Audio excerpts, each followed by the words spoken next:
Hi, it's Sylvester, and I'm answering more random questions. I'm going to get these questions from the same website as the last video, conversationstarters.com/generator.php. First question is, what's one thing you would like to change about yourself? Now, I'm going to cheat and I'm going to say two things I'd like to change about myself. The first thing is my temper. I did mention this in the last video, so I'm not going to go too far into this, but basically it is pretty easy to piss me off. I have anger issues, and I would definitely like to not have anger issues because anger for me is not a very productive emotion and it gets me into trouble. So that's one thing I'd like to change about myself. The other thing is I just like to be more confident. I'd like to be the kind of person who's just easily who gets along with other people easily, who can just start like a little less introverted, who can just start a conversation with people and feel comfortable and confident in my own skin. And the thing is, I fear judgment, which you might not realize because I'm always on the internet making an idiot of myself, but I do fear judgment. I really do. So I'd like to be more confident and a little less sensitive, I think. Next question is, if you could live anywhere in the world, where would you like to live? I want to say Manhattan, but I don't want to live in America. It sounds scary. The gun violence, the lack of health care, the unfriendliness towards trans people. I would definitely like to stay in Canada. Canada is a much more progressive place. And again, the healthcare alone is something that I need. I can't imagine how much debt I would be in if I had to pay for my health care. So in that case, I'd say Toronto. The only reason I don't live in Toronto is because it is very expensive. Next question. If you could try out any job for 1 week, what job would you choose to try?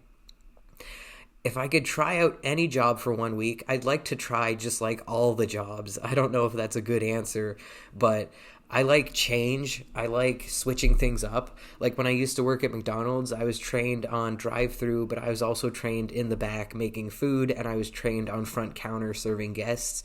And I was always so annoyed that they'd just pick a position for me and they'd keep me there. Like if I was in the back, they'd just keep me in the back every shift. And so I'd have to go to the management and ask them, like, can you put me on drive-through next week? Can you put me on front counter next week? Because I wanted to switch it up. I didn't like the repetition. I didn't like being in one place all the time. I wanted to be on drive-through one day, be in the back the next day, be on front counter the day after that, and just like continually rotate. But they didn't like that. They liked having me just in one spot and keeping me there.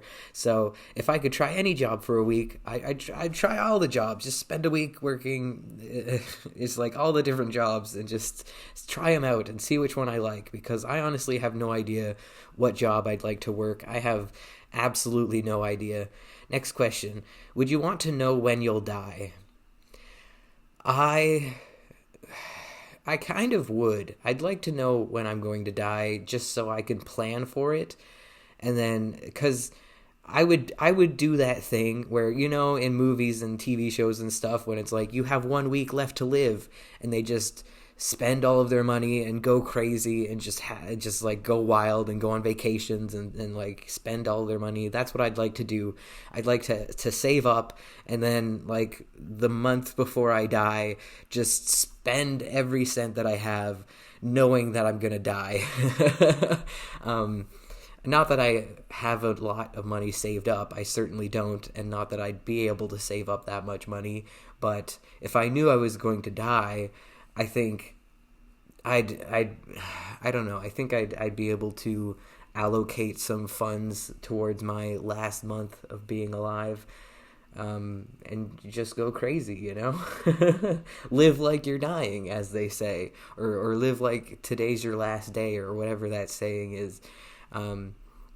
Anyway, yeah, I would like to know when I was about to die. And what is your favorite cartoon? This is not a cartoon, it's technically CGI, but Reboot. The show Reboot, I grew up on it. I love it. It is one of the best shows to have ever been made.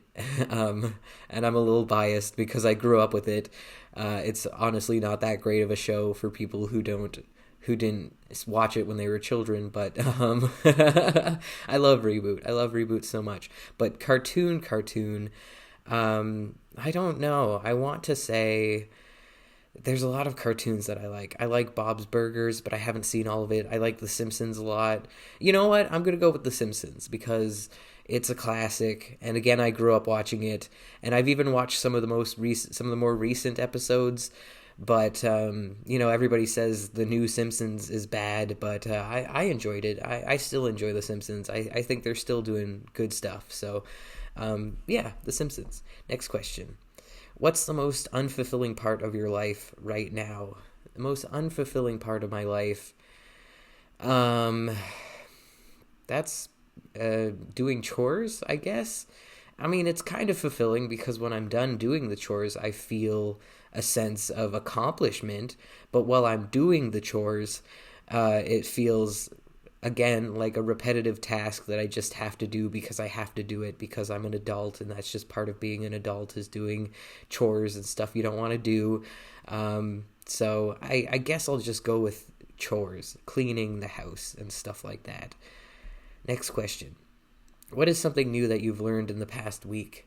In the past week? What have I learned in the past week? I watched the show, I listened to the podcast SciShow Tangents. I really like the Vlog brothers, John and Hank Green, and Hank Green hosts SciShow Tangents. And I say I watch it because I watch it on YouTube. It's a podcast, but there's also an accompanying video on YouTube. So that's how I consume it. And I learned that they made a battery out of crab shells, or a crabattery, as Sari put it. So that's something I've learned in the past week. Next question. What is the best thing about living in your city? I like the size of this city because it is a city, but it also feels like there's a lot of nature, and there's a lot of like a small town feel, which I'm not actually that big of a fan of. I'd rather live in a big city than a small town, but it is nice to have that connection that I don't think you would get in a big city. I don't know. I'm just talking on my ass. I don't know what the best thing about this city is, honestly. It's like it's an okay place to live. I like living here, but I'd rather live in Toronto. Oh, wait, the best thing about living in this city is that I'm closer to my mom than if I lived in Toronto, so she could come visit me a lot easier than going to Toronto to visit me. So that's the best thing about this city, is that it's closer to my mom than Toronto is. Next question. If you became president, what is the first thing you would do? I would... My instinct is to say that I would lower prices, like lower rent, and give people money. But logistically, I'm not sure how that would work, where I would get the money from to just give people money. Oh, here's my question, or here's the answer to that question. I would make it so that disabled people don't have to live in poverty. I would raise disability above the poverty line so that people like me don't have to struggle so hard financially. That is absolutely, I don't know why it took me so long to think of that. That is absolutely the first thing I would do. Disabled people should not have to live in poverty. Next question. What is the biggest physical challenge that you have faced? The biggest physical challenge? Physical challenge. I don't, having to get top surgery, I guess, was a physical challenge. Surgery was like a really awful experience. The actual surgery itself, the day of surgery, was great. I got out of surgery and I was in no pain, and I had so much energy, and I just felt great immediately after the surgery. But then, like, the next day, it got bad. I had to change my own bandages because there were not enough nurses to have them come to my house to change my bandages, so I had to do that myself. That was pretty awful. I also got sick as I was recovering from surgery. I got the flu or something because I felt like really, really sick, and I thought it was the pain medication, the hydromorphone that they were giving me. But when I gave the hydromorphone back to the pharmacist told me that it must be something else making me feel sick, because the hydromorphone would have worn off by the time I gave it back to them. So I guess either I really was having a very adverse reaction to the hydromorphone, or I was actually I got sick after I got surgery, because, yeah, I felt so awful. And then, like a couple months after my surgery, I got sick again with gastroenteritis, which was terrible. One of the worst things, if not the worst thing I've ever had to go through, physically at least. That was just awful.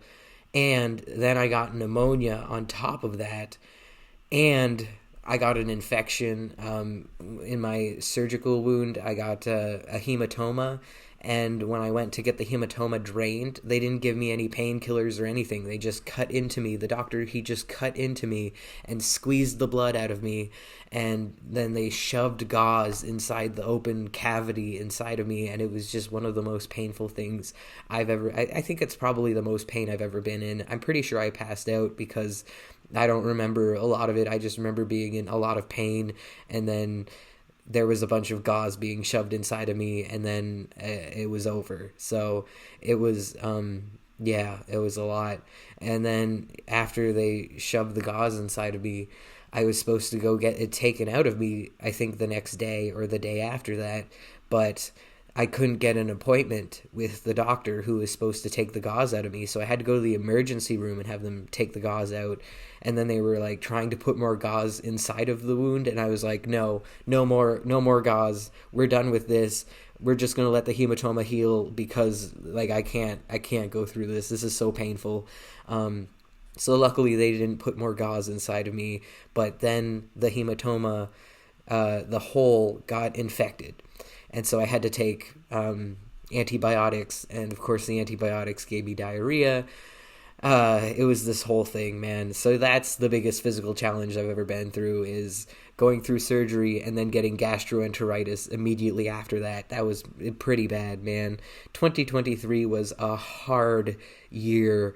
Shoot, dude, it was a hard year. Anyway, I guess another physical challenge is going through psychosis. I guess it's psychological, but it's also kind of physical, I guess. Like, my brain chemistry, it was bad, and so I guess that's another physical challenge, was going through severe psychosis. Next question. What motivates you in your life? What motivates me? I have no idea. I struggle to be motivated. I struggle with feeling motivation to do basically anything. So, I'm a very unmotivated person. So I guess nothing motivates me. I mean, that's not entirely true. I guess getting to see my mom motivates me, willing to get out of bed to do that. I don't know. I don't know what motivates me. Money motivates me. I mean, I guess that's not entirely true either, because if I was that motivated by money, I'd have a job. But I don't know. If you offered me money to get out of bed and just live my life, that would motivate me to do that, I guess. I don't know, man. I'm unmotivated. Next question. We're gonna do a couple more questions. How long have I been recording for? 13 minutes? Okay. These videos usually go on for 20 minutes, so I'll answer a couple more questions. Who was the last person that you called or texted? That would definitely be my mom. Texted my mom. Next question. If you had... Oh, I got this question in my last video. If you had $10 million, would you still be working / going to school? I answered that question. The question is no. If I had $10 million, I would never work again. Next question. What is the best thing that happened to you this week? I got cookies for 50% off at the store. I'm very food motivated. I guess that's another thing that motivates me. Food. And I love getting things at the store that are half off or on sale. It always makes me feel real good inside when I snag something for real cheap. So, yeah, and they're selling these little bags of pierogies for $1 each, which is a pretty good price. So I've been eating a lot of pierogies recently. Next question. How have you changed from the past 10 years? I've changed a lot. First of all, I transitioned. I'm a man. I didn't identify as a man 10 years ago. I am a lot more calm and okay with who I am than 10 years ago. My anger is a lot better thanks to the medication that I'm on and the therapy work that I've been doing. I've been working a lot on my anger, and people think that my anger issues are recent. They're not. I've struggled with anger issues my entire life. I just did a better job of hiding it, I guess. But 10 years ago, I was definitely very angry. How old? I would have been 21. Yeah, I was very, very angry when I was 21. So I'm a lot calmer now. And like I said, I'm a lot more okay with who I am and where I am in my life than I was when I was 21. I was going through a hard time in my early 20s. So, yeah, a lot has changed in the past 10 years. We're going to do two more questions. If you could change one thing about the world, what would it be? I'm going to say make sure that disabled people don't have to live in poverty again. That's my answer. I'm very invested in this topic. Next question. I guess, like, if you could change one thing about the world, I guess I'd like end wars. That's probably the better thing to say, is like put an end to all wars or poverty or famine, or disease. But no, I'm being very selfish, and I'm saying that disabled people shouldn't live in poverty. That's the one thing I changed about the world. Like, if I could change anything about the world, it's like end sexism or racism or transphobia. Like, there's so many things that I could change about the world, and the thing I'm going with is the disability thing, because, you know, I'm selfish, and I just, you know, that's the thing that affects me the most. Last question. What is your middle name? Alexander. My legal middle name is Alexander. One more question, screw it. If you were a waiter and had a rude customer, what would you do? This is why I don't have a job, because I've worked a lot of minimum wage customer service jobs and have almost gotten fired a lot of times, because when customers are rude to me, I'm rude to them back. I am sassy and I have a temper, and I do not accept it when people treat me like trash. So, especially when I worked at McDonald's, I almost got fired many, many times for being rude to customers, because I did not take their bullshit at all. I am not a doormat. You can say a lot of things about me, but I'm definitely not the kind of person who just lays there and takes it when people are assholes to me. You know, and I should be the kind of person who just walks away, controls my anger, and just walks away. I'd like to be that kind of person. I definitely would, you know, hold my tongue and just, just take it and accept that I'm the bigger man. But that's just not me, man. That's just not me. Fuck it. I'm gonna do one more question. I'm sorry. We're at the 18-minute mark. We're almost at 20 minutes. I'm gonna do one more question. What is the last thing you do before you go to sleep? The last thing I do before I go to sleep technically is put my night guard in, because I grind my teeth while I sleep, and I had a really mild toothache. It wasn't that bad, but I had a toothache earlier this year, and I went to the dentist, and they told me that I needed to get a night guard, which is just a mouth guard that you wear at night, obviously. And ever since buying the night guard, my teeth don't hurt anymore. They're not sore when I wake up, so it was a good purchase, but it was expensive. So hopefully this night guard lasts me a long time. Knock on wood. But yeah, other than that, I guess the last thing I do before I go to sleep is turn off all the lights, change into a different pair of boxers and socks. Yes, I sometimes wear socks to bed. Don't judge me. I know a lot of people are very against that, but I don't mind wearing socks to bed. And if I put the socks on before I go to bed, then I don't have to put them on when I wake up. It's just one less thing to do in the morning. Yeah, I guess that's what I do before I go to sleep. Yeah, all right. Anyway, that's all. Have a great day. Thank you so much for watching. Have a great day. Stay frosty. Bye.